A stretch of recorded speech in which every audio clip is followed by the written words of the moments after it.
Community engagement is not just about telling people and institutions what you're going to do. Some businesses here on Stephen Avenue are wondering why a mobile consumption site may be parked nearby. And as the service waits for Health Canada approval, they're telling City News they're worried health officials are not keeping them informed. The Calgary Downtown Association says support services are critical for drug users, and it's not just here to complain about the impacts of a growing problem, but it's eager to learn more from Alberta Health Services. I'm also very interested in the data gathered through some of the stakeholder engagement process that they say they've done. We haven't seen any of the feedback or responses from the constituents and the businesses and the residents that they've engaged with. This business has sold needles since it opened over 30 years ago.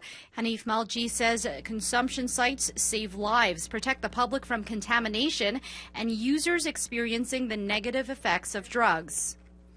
It's probably going to make the area a little bit more safer. I feel that ways because these people sometimes are always looking for ways in which they want to get their fix. But those near the site tell a different story.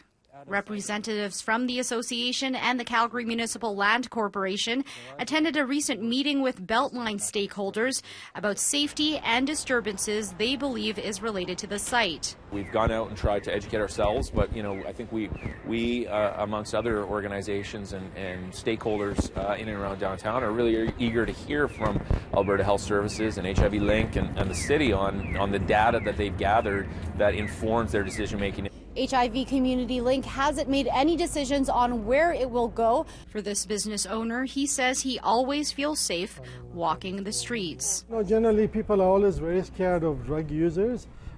Yes, there is a bit of a stigma attached to these people, but these are people like us. They have issues, and we need to try and help them.